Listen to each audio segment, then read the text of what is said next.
97వ నామం. 97 సమయాంతస్థ. సమయాంతస్థ అంటే ఇది ఇందులో అంతస్థ గురించి చెప్పాను, సమయ గురించి చెప్పాను. ఒక్కసారి మనము సింహావలోకనం చేసుకొని ఇతపూర్వం మనం ఏం చెప్పుకున్నామో ఒక్కసారి గుర్తు చేసుకొని 3వ నామము మాయాంతస్థ. ఇవన్నీ అంతస్థ. ఎక్కడా నీకు అమ్మవారు కింద నీకు నీ ఊహలకి నీ మేధస్సుకి కూడా అతీతంగా ఉండేది. అదే మహామేధ. నీ మేధస్సు హ్రీం మహదాకాశం వరకే, దానిపైన మహామేధస్సు. అందుకే ఈమె అన్నిటికీ అంతస్థ.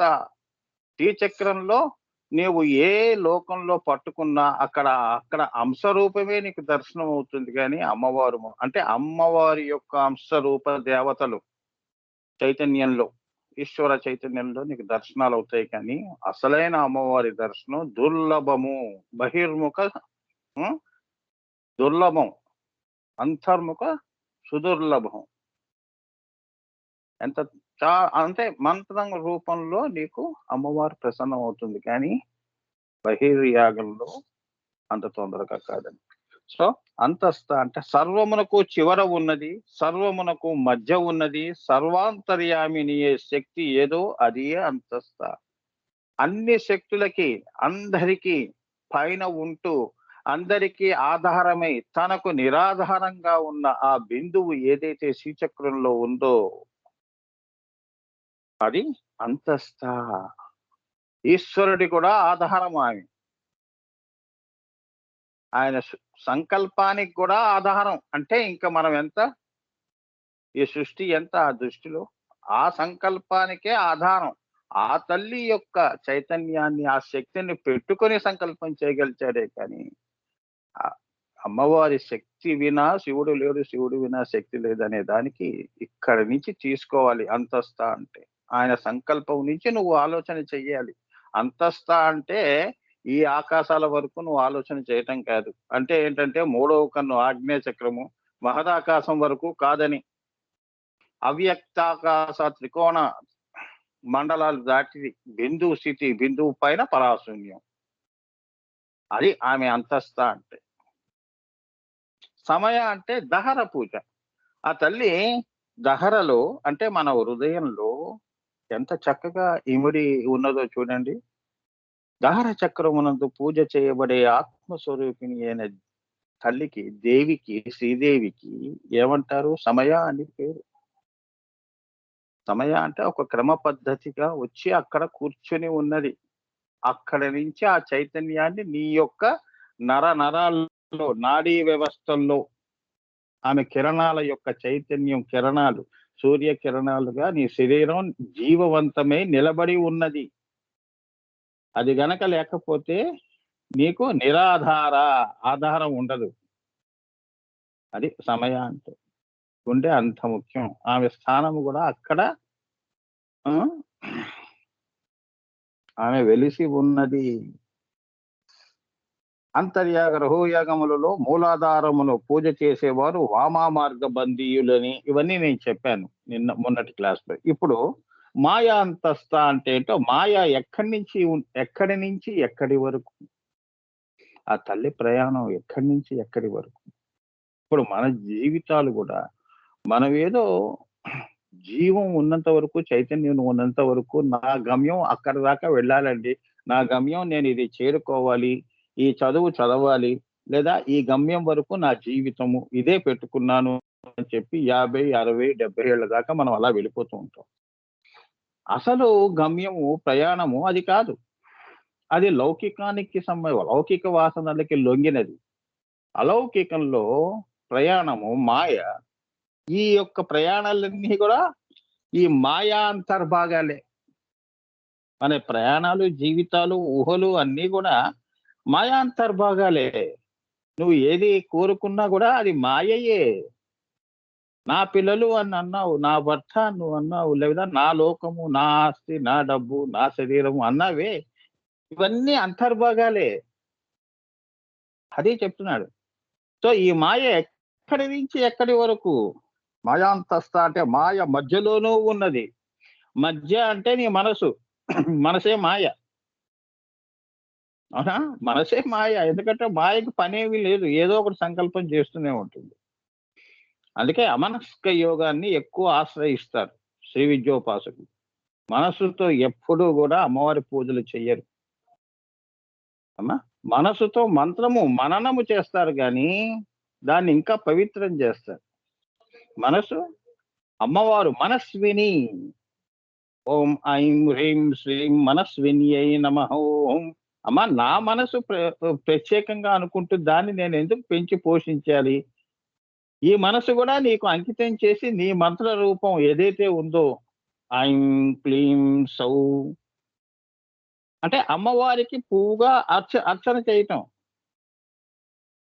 ఇంకా మనసు తనకంటూ ఒక ఉనికి అనేది, తనకంటూ ఒక స్థానం అనేది కోల్పోతుంది. ఆ మనసంతా గూడా మనస్విని అమ్మవారు నిండి ఉంటుంది మంత్ర రూపములో. అర్థమైందా? అంత గొప్ప త్యాగం నువ్వు చెయ్యాలి. చేయగలుస్తావా? చేయలేవు.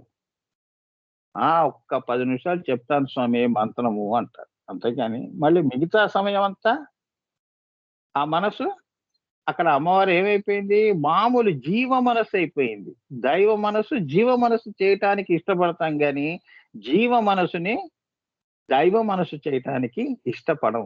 కారణాలు చెప్తాం. ఇబ్బందులు జెప్తాం. అక్కడికేదో ఆ ఇబ్బంది వలన వీళ్ళు చెయ్యలేకపోయారు కాబట్టి, వీళ్ళకి ప్రతిఫలం అనేది పాపం ఇబ్బందితో కూడుకొని అని చెప్పి జాలి తలిచి అమ్మవారు వరం ఇస్తుందని ఇబ్బందులు జెప్తుంటారు.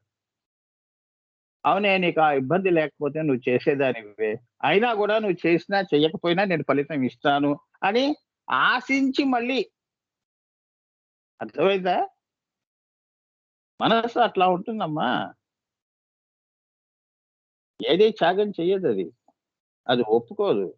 నిన్నే, నిన్నే తనకి లొంగేట్టుగా చేసుకుంటుంది కానీ, నీకు అది లొంగదు అని చెప్తున్నాడు. మాయ అటువంటిది. అదే ఏమంటున్నాడు మధ్యలోనూ ఉన్నది. అంటే మనసులోనూ ఉన్నది. దాన్ని తొలగించుకోవటం ఇప్పుడు నేను చెప్పానే ఎంత కష్టం. సో, మాయ మధ్యలోనూ ఉన్నది. మాయ లోపల ఉన్నది. అంటే బ్రహ్మాని యొక్క అభివ్యక్తి నామ రూపములుగా అంతా మాయయే. నీవు ఏ మనసుతో అయితే బయట నామ రూపములుగా బయట ప్రపంచాన్ని వీక్షిస్తున్నావో, ఇదంతా గూడా మాయ యొక్క బహిర్ముఖము. చూసేదంతా తన్ తన్నశ్యం. ఏదైతే చూడబడుతోందో అది నశించిపోయే గుణం ఉన్నది. ఇది మాయాంతర్భాగంగా బయటికి వచ్చినది. ఇప్పుడు శరీరం గూడా అంతేగా? మరి నువ్వు పుట్టక పూర్వం ఎక్కడున్నావు? అది పుట్టిన తర్వాత నీకొక నామరూపం వచ్చింది కాబట్టి, కనిపిస్తున్నావు కాబట్టి ఇది హ్మ్. హ్మ్. బ్రహ్మాని యొక్క అభివ్యక్తి నువ్వు. అమ్మవారి యొక్క సృష్టిలో నువ్వు పుట్టటం అనేది అమ్మ దయతో నువ్వు బయటికొచ్చావు. ఆ మాయ నిన్ను పుట్టినిచ్చినది అని. సో, ఇప్పుడేంటి బయట ఉన్నది, మధ్యలోనూ ఉన్నది. అవునా?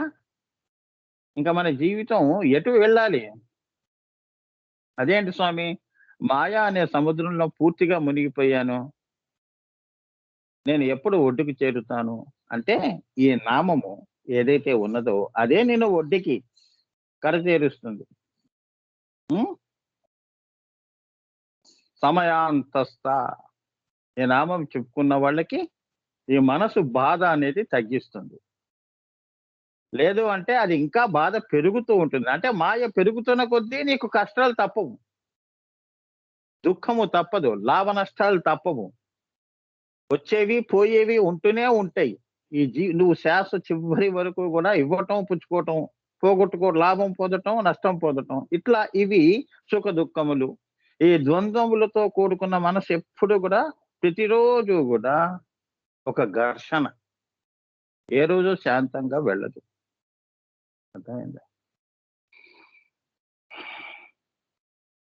ఈశ్వర చైతన్యమే మాయ అయినప్పటికీ మిగిలిన సర్వ అభివ్యక్తులు కూడా మాయే అవుతాయి. ఆయన చైతన్యం, అమ్మవారి చైతన్యమే మాయ అన్నాను గదా!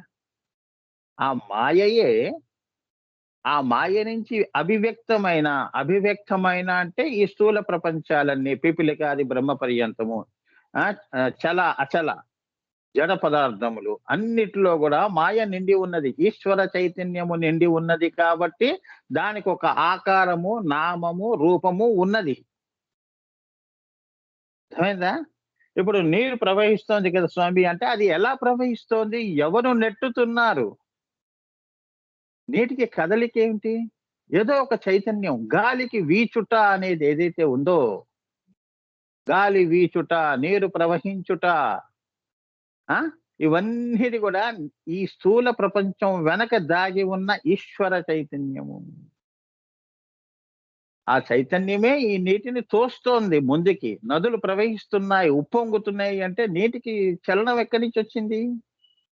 నీ రక్తం నీ లోపల ప్రవహిస్తోంది శరీరంలో. బ్లడ్ సర్క్యులేషన్ అంటారు గదా! అదంతా ఈశ్వర చైతన్యము. ఆ! చాలా జాగ్రత్తగా వినండి ఈ నామాలు. నభూతో నభవిష్యత్తుగా ఉంటుంది. అమ్మవారి అనుగ్రహం ఎలా ఉంటుంది అంటే లోపలికి తీసుకెళ్ళిపోతుంది. తనలో కెరటం తనలో కలుపుకుంటుంది. నువ్వు కెరటాన్ని నీలో కలుపుకునే ప్రయత్నం చెయ్యకు. హ్మ్. ఎప్పుడూ గూడా ఎదురు ఈదకూడదు. లొంగి ఉండాలి అమ్మవారికి. మాయకి లొంగి ఉండాలి. మాయని మాయతోనే మాయపుచ్చాలి అని మహావతార్ బాబాజీ అంటారు. సో, ఈశ్వర చైతన్యం ఏదైతే ఈ సర్వ సృష్టిలో ఈ యొక్క శ్రీచక్రంలో నిండి ఉన్నదో, ఇది నీకే కాదు అన్ని లోకాలకి పిపిలికాది బ్రహ్మకు గూడా ఆయన సృష్టి చేస్తున్నాడు అని ఆ చేసే శక్తి ఎవరిస్తున్నారు అంటే ఈశ్వర చైతన్యము. దేవతలు పలుకుతున్నారు అంటే ఆ పలికే ఆ ఈశ్వర చైతన్యమే అమ్మవారు. చూసారా? సో, అది లేకుండా సృష్టి లేదు, నామరూప జగత్తు లేదు అని. అది ఇలా ఉంటుంది, అలా ఉంటుంది అని చెప్పలేము. అంతా తానే నిండి ఉన్నది. ఆకాశం ఎలా ఉంది? ఎలా ఉంటుంది ఆకాశం అంటే మీరేం చెప్తారు? చెప్పలేరు. పోనీ స్థూలంలోనే చెప్పండి. మీ మనసు ఎలా ఉంటుంది? ఎంత ఉంటుంది? ఎంత ఆలోచన చేయగలుగుతారు? చూపించండి అంటే చూపించలేరు. సో, ఈశ్వర చైతన్యం గూడా ఆ మనసులో గూడా నిండి ఉంటుంది. నువ్వు ఇప్పుడు ఏదైతే నువ్వు ఇప్పుడు పలుకుతున్నవి, సంభాషిస్తున్నవి, పరిచయాలు ఆ రీతిగా చూస్తే ఈ సర్వనామ రూప జగత్తునందు సర్వాణువుల యందు ఆమె ఉన్నది కాబట్టి ఆమె మాయాంతస్థ. అర్థమైందా? సర్వ అణువుల్లోనూ ఉందయ్యా. ఇప్పుడు నువ్వు ఏదైతే ఆలోచన చేస్తున్నావో, ఇప్పుడు మీరు కూర్చొని నా మాట వింటున్నారు అంటే, ఆ కూర్చోవటం కూడా ఆ ఈశ్వర చైతన్యమే.